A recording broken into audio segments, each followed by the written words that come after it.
부활주일입니다. 우리 주님이 부활하신 기쁜 날인데 여러분의 표정이 어떤 기쁜 표정이 아닌 것 같아요. 우리 다 같이 한번 옆 사람과 인사하십시다. 주님 부활하신 기쁜 날입니다. 아직도 골고다 언덕 위에 계시나요? 부활의 자리로 오시길 바랍니다. 여러분, 오늘 이 성경 본문은 참 설교하기가 어려운 본문이에요. 49절로 53절의 내용은 주석에도 보니까 참 설교하기 어려운 본문이다. 그렇게 주석가가 이야기를 해놨더라고요. 왜 그런 거 아니? 예수님이 불을 던지러 왔다고 그랬는데 이거 불을 던졌는데 가정에 불화가 일어나는 거예요. 그거 어떻게 불화가 일어나느냐? 여기 보세요. 한 집에 5사람이 있어 분쟁하되 셋이 둘과 둘이 셋과 분쟁하고 52절에 53절에 보니까 또 누가? 아버지와 아들과 아들이 아버지와 어머니가 딸과 딸이 어머니와 시어머니가 며느리와 며느리가 시어머니와 분쟁하리라. 이보다 더 어려운 설교가 어디 있어요? 화목해야 되는데 분쟁하리라.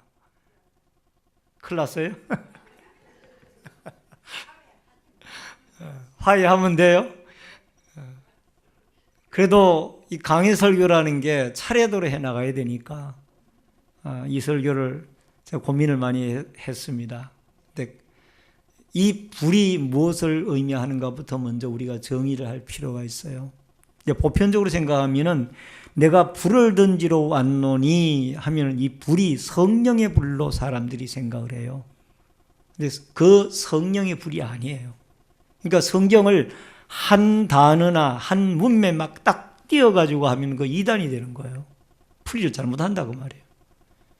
앞뒤 전후 문맥을 살펴보면은 여기에 불은 성령의 불을 의미하는 것이 아니라 예수 그리스도의 복음이 들어감으로 있어지게 되어질 고난을 말하는 거예요. 여러분, 복음이 처음에 들어가면은 그 가정에 분란이 일어납니다. 그래요, 안 그래요?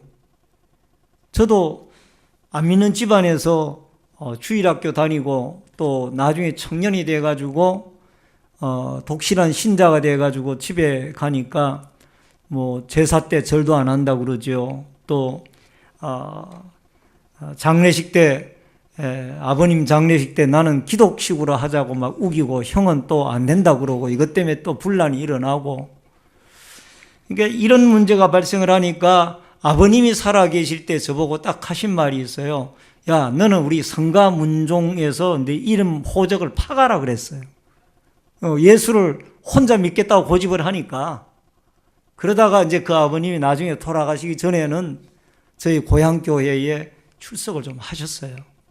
그리고 어머니는 이제 세례를 받으시고 아직 생존해 계십니다만은, 고마운 것은 저희 어머님이 90세가 넘으셨지만은 저희 형님이 뭐 형수가 독실한 불교 신자인데 절에 모시고 가면은 나는 절대 절을 안 한다.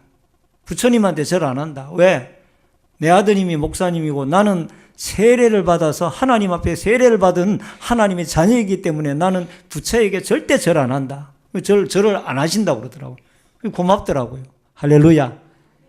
예수를 믿으셔야 되는데 연세가 많으셔서 지금 이제 의식이 오셨다 가셨다 치매기가 있어가 그러시는데 제 어머님을 생각하면 마음이 아픕니다.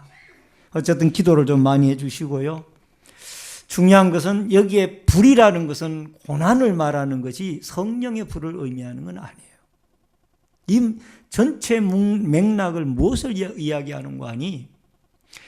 한 집안에 그리스도의 복음이 들어가고 예수 그리스도가 심어지면은 반드시 믿는 사람과 안 믿는 사람 간에 갈등이 일어난다는 거예요.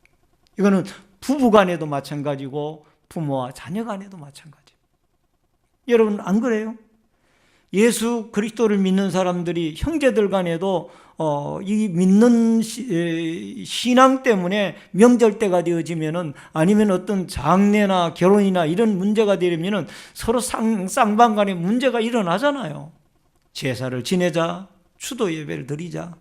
사실은 이미 돌아간 고인에게는 영향이 없어요. 제사를 지내든 추도 예배를 드리든 추도 예배 자체를 안 드리고 그냥 지나가든 관계가 없어요. 뭐 이미 예수 믿기 전에 살아 계셨을 때 예수 믿은 사람은 천국 갔을 거고 예수 못 믿은 사람은 지옥 가 있고 이건 어쩔 수가 없습니다. 뭐 천주교회에서 주장하는 연옥 교리는 성경적으로 안 맞는 거예요.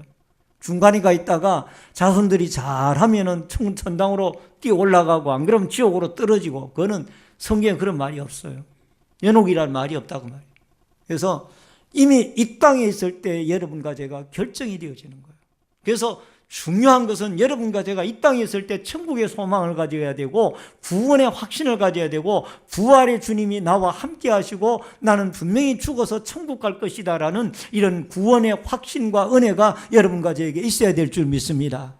여러분 이게 있어야 고난도 이겨냅니다. 여러분 집안에 처음 예수 믿는 가정에는 분란이 일어납니다.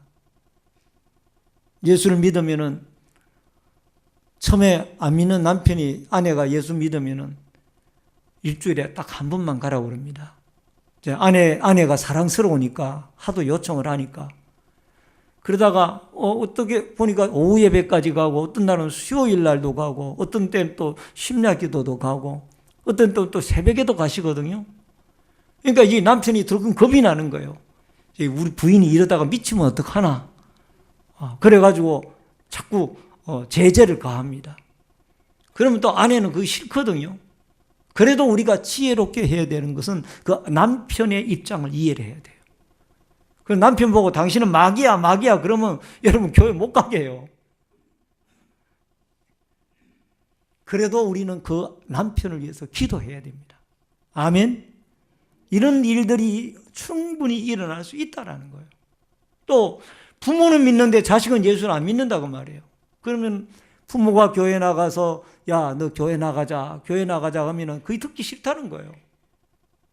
그래도 어떡합니까? 부모 마음은 자녀가 교회 나가야 되겠는데 방법은 두 가지예요. 하나는 하나님께 기도하는 것과 하나는 내가 예수 믿는 사람으로서 가족에게 모범을 보여주는 것. 그것밖에 없습니다. 또 어렵고 힘든 억울한 일이 있더라도 믿는 사람은 참아야 되고. 아멘. 그래서 이런 분란이 일어난다라는 것이 오늘 여기 본문의 내용이에요. 제가 언젠가도 말씀드렸지만은 저를 위해서 늘 기도해 주시는 우리 먼 친척 되시는 권사님 한 분이 계시는데 그 권사님이 처음 유교 가정에 와가지고 예수를 믿는데 얼마나 힘들겠어요. 여러분 40여 호 가정 가운데 예수 믿는 가정이 한 가정도 없었으니까 얼마나 힘들겠어요. 불교 믿고 유교 믿고 거기다가 그분의 남편은 학식이 높은 사람이라 모사 지낼 때 이 축을 읽어 내려가는 한문이 능한 사람이라 축을 읽어 내려가는 사람인데 그 사람 아내가 예수를 믿고 자녀들과 함께 다 교회를 나가니까 예배 주일 낮 예배 드리고 10분만 늦으면은 밥상 차려놓은 밥상을 발로 걷어 찼다고 그러더라고요. 그게 얼마나 힘들었겠어요. 얼마나 울었겠어요. 그런데 이런 어려움과 고통이 있었지만은 나중에는 그분이 예수를 믿고 거기에는 기독교 장로회니까 기독교 장로회니까 남자 권사님이 계시더라고요. 권사님이 되셔가지고 나중에는 지방 축 읽는 거 그거 남한테 다 넘기고 술 담배 다 끊어버리고 독실한 신자가 되어져서 예수 믿다가 천국 갔습니다. 할렐루야. 그렇게 믿은 그 가정이 우리 가정 제가 이제 목사가 되어지고 또 그 분의 아드님은 그 교회 장로님이 되어지고 또 그분의 손자는 지금 목사가 되어져서 군대 가서 군목으로 지금 목회를 하고 있습니다. 그 자녀들이 다 예수를 잘 믿고 또 그분의 따님 가운데 한 분은 제가 옛날에 과거에 장희동에서 부교육자로 사역을 했던 그 교회에 아마 권사님인가 집사님으로 지금 열심히 충성을 잘하고 있습니다. 참 감사하죠. 또 육촌 집안 가운데 한 분은 장로님이 나셔가지고 성기정 장로님이라고 그분은 그 교회에 지금은 은퇴 장로님입니다만 상당히 신실한 충성스러운 믿음의 가정으로 가문을 이루고 있습니다. 여러분, 핍박이 있지만은 시대가 흐르고 고통의 세월이 지나고 나면은 이런 축복의 날들이 오더라는 거예요. 여러분, 그 성기정 장로님은 제가 이 신내제일교회를 개척해서 아직 30대 때에 저를 그 고향까지 오라고 해서 아들을 결혼 주례를 시키더라고요. 그래서 제가 그랬어요. 그 가까운 고향교회 목사님도 계시는데 왜 이 멀리 있는 젊은 초짜배기 목사님을 부르느냐? 이유가 있습니다. 우리 마을이 하도 예수 안 믿고 핍박이 심하고 그 어려운 가운데 참 우리 단순히 육촌이기 이전에 목사님과 장로님으로서의 관계는 특별한 예수 안에 맺어진 관계입니다. 그런 어떤 의도로 저를 토요일 날인데 결혼 주례를 불러서 제가 결혼 주례를 하고 올라온 적이 있습니다. 사랑하는 성도님 여러분, 가정에 예수가 들어가면은 분란이 일어납니다.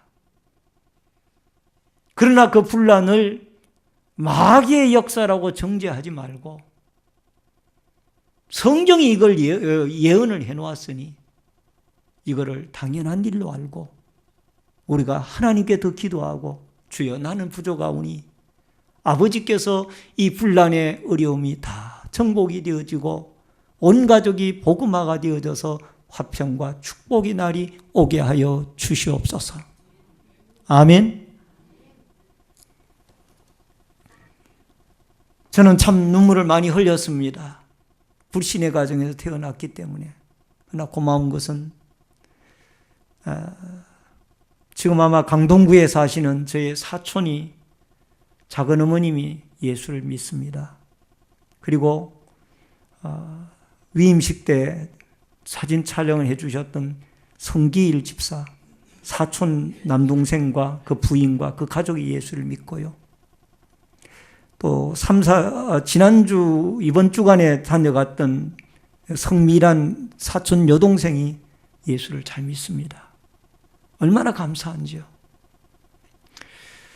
이런 믿음의 씨앗들이 떨어지고 또 고마운 것은 제 바로 밑에 여동생이 딸이 믿는 가정으로 결혼을 했어요. 그래가지고 그 시어머니가 권사님이에요. 독실한 권사님이에요.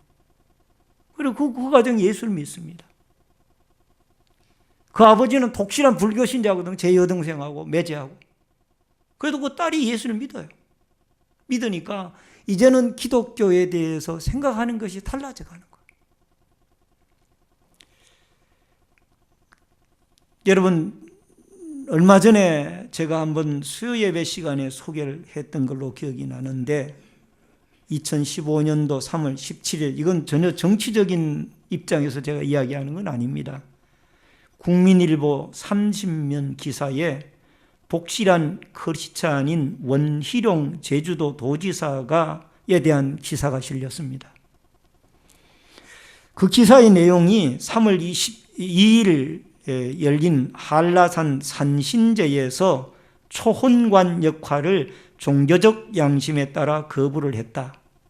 일부에서는 원 지사의 처신이 부적절했다고 비판하는 반면 기독교계에서는 공직자도 종교적 신념과 자유를 존중받아야 한다며 당연하다는 반응이다. 한라산 산신제는 산신령에게 제주도를 잘 보살펴 달라고 기원하는 재래의식이다. 원희룡 지사가 독실한 기독신자예요. 그런데 산신령에게 제사 드리는 그 초흥관이라는 그 직책을 거부를 했어요. 왜? 10계명에 그걸 하지 말라고 그랬으니까. 그러니까 이걸 놓고 이제 찬반 양론의 많은 사실 이 일을 행한다라는 것은 정치인으로서는 어려운 거예요. 표를 잃는 일이거든요. 그래도 그는 신앙을 지키겠다는 거예요. 따라하십시다. 표가 문제가 아니라 신앙이 문제더라. 아멘. 우리가 이런 신앙인이 되어져야 돼요. 제주도 내에서는 분란이 일어나죠. 왜 도지사가 이런 일이 없었는데 왜 도지사가 작년 퇴전 때에도 이 초흥관 직책을 거부하더니 이번에 또 거부하느냐? 난리가 난 거죠. 그러나 이 원희룡 지사는 나는 기독교인이다. 하나님을 믿는 사람이다. 내 신앙 양심상 그 산신령에게 술잔을 따라가지고 올리는 일은 난 못하겠다. 이게 신앙인의 걸어가야 할 모습인 줄로 믿습니다. 로마서 8장 18절에 생각컨대 현재의 고난은 장차 우리에게 나타날 영광과 비교할 수 없도다. 따라하십시다. 현재의 고난은 장차 나타날 영광과 비교할 수 없도다. 아멘. 아마 여러분 가운데도 공직 생활을 하거나 직장 생활을 하면서 사람과 타협을 하고 사람의 방법을 써가지고 승진을 하고 출세를 하려고 노력한 사람들도 많이 있을 거예요. 그러나 여러분들 중에는 어쩌면은 나는 신앙인이기 때문에 그런 거 하지 않는다. 하나님께 기도만 하겠다. 이래가지고 출세하는 사람들도 있었을 겁니다. 할렐루야. 그게 올바른 길이에요. 나중에 돌아보면 그게 올바른 길이라 그 말. 디모데후서 3장 12절에 무릇 그리스도 예수 안에서 경건하게 살고자 하는 자는 박해를 받으리라. 따라하십시다. 그리스도 예수 안에서 경건하게 살고자 하는 자는 박해를 받으리라. 아멘. 여러분, 일시적으로 가정에 기독교의 복음이 들어가면은 가족 간에 친척 간에 불화가 일어날 수도 있습니다. 그러나 그것 두려워하지 말고 끝까지 우리는 믿음을 견지하고 또 기독교를 알지 못하는 그들을 불쌍히 여기고 또 그들을 사랑하는 마음을 가지고 그들을 위하여 기도한다라면 언젠가는 하나님이 역사하셔서 그들을 온 가족이 다 예수 그리스도의 평화의 복음의 가정으로 복음의 나라로 복음의 민족으로 축복해 줄 날이 오게 되어질 줄로 믿습니다. 또 하나는 시대를 분별하라는 겁니다. 54절로 55절을 같이 읽겠습니다. 또 무디에게 이르시되 너희가 구름이 서쪽에서 일어나는 또 무리에게 이르시되 너희가 구름이 서쪽에서 이는 것을 보면 곧 말하기를 소나기가 오리라 하나니 과연 그러하고 남풍이 부는 것을 보면 말하기를 심히 더우리라 하나니 과연 그러하니라. 여러분, 그쪽 구름이 서쪽에서 일어나게 되어지면은 비가 온다라는 것이 팔레스틴의 일반적인 상식이에요. 왜냐하면 지중해 쪽에서 일어나는 그 구름은 습기가 많은 비를 머금은 구름이었습니다. 그래서 지중해 쪽에서 구름이 일어나면은 반드시 비가 왔어요. 여러분, 열왕기에서도 보면은 엘리야가 그 갈멜산 꼭대기에서 하나님께 기도할 때 저 바다편 쪽에서 손바닥만한 구름이 일어났다고 그랬잖아요. 그게 지중해 쪽에서 일어나는 구름이에요. 그리고 또 하나 팔레스틴의 지리적인 조건에 의하면은 남쪽에서 불어오는 바람, 광야 쪽, 아라비아 사막 쪽에서 불어오는 바람이 있는데 그 남쪽에서 바람이 불게 되어지면은 따뜻한 열풍이 불어오기 때문에 더운 날씨가 예고가 되어지는 거예요. 따라하십시다. 서쪽에서 구름이 일어나면 비가 내리고 남쪽에서 바람이 불면 날이 더워진다. 이건 팔레스틴 사람들이 조금만 관심을 가지면 깨달아 알 수 있는 거예요. 우리나라도 그렇잖아요. 가을에서 겨울로 넘어갈 때에 늦가을에 비가 내리고 나면은 기온이 올라가요? 떨어져요? 떨어져요. 또 늦은 봄에 비가 내리고 나면은 기온이 올라가요? 내려가요? 올라가요. 이건 우리가 알고 있는 상식이잖아. 비 오고 나니까 기온이 내려갔네. 비 오고 나니까 날이 따뜻해졌네. 이런 현상이 이 팔레스틴에도 그대로 일어나는 거예요. 여러분, 이단들이 거짓 선지자들이 득세하고 판을 치고 있는 이런 모습들을 보면 우리가 이 일기의 징조를 세심하게 살피며 알듯이 우리가 알 수 있다라는 거예요. 여러분, 2014년 12월 14일에 한반도에 전쟁이 일어난다라는 것을 예언했던 동영상을 한 달 전인가요? 얼마 전에 제가 여러분에게 보여드렸습니다. 지금까지 전쟁이 안 일어났잖아요. 근데 전쟁이 일어난다고 예언하고 그게 현혹을 당한 30-40명의 40-50명의 무리들이 태국으로 피신을 해서 기도원에서 집단 은둔하면서 기도를 하고 있다고 그러는데 지금은 돌아왔는지 모르겠어요. 참 이런 어두운 시대, 무서운 시대. 여러분, 신천지 이단이 또 이단들에게 가서 포교 활동을 한다고 그러더라고요. 우리 기성교회만 들어와 가지고 포교 활동을 하는 것이 아니라 신천지가 또 다른 이단인 안상홍 씨의 그 하나님의 교회라든가 아니면은 여호와의 증인 아니면은 또 문선명 씨의 그 통일교라든가 이런 데 가서 또 포교 활동을 또 한다 그러더라고요. 그러니까 이단이 이단에 가서 또 사람을 빼오는 거예요. 참 이게 웃지 못할 일이에요. 뭐 천주교까지는 최근에 천주교까지도 이 신천지가 들어갔다는 말이 들리더라고요.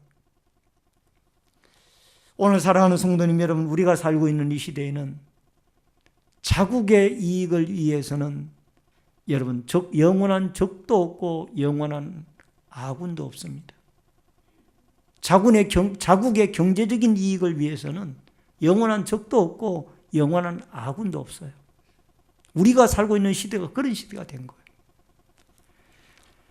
그러니까 경제가 얼마나 크게 부상이 되어져 있는 시대인지를 알 수가 있는 거예요. 신앙에 따라 움직이는 것이 아니라 경제적 논리에 따라 지금 이 세계는 움직여지고 있는 거예요. 오늘 사랑하는 성도님 여러분, 여러분과 제가 시대를 분별할 줄 안다라면 깨어서 기도해야 됩니다. 오늘 여기에 54절 이하의 말씀이 54절부터 59절의 말씀이 너희가 시대를 분별할 줄 알아라는 거예요. 따라하십시다. 시대를 분별할 줄 알고 깨어 기도하자. 아멘. 누가복음 21장 36절에 이러므로 너희는 장차 올 이 모든 일을 능히 피하고 인자 앞에 서도록 항상 기도하며 깨어 있으라 하시니라. 할렐루야.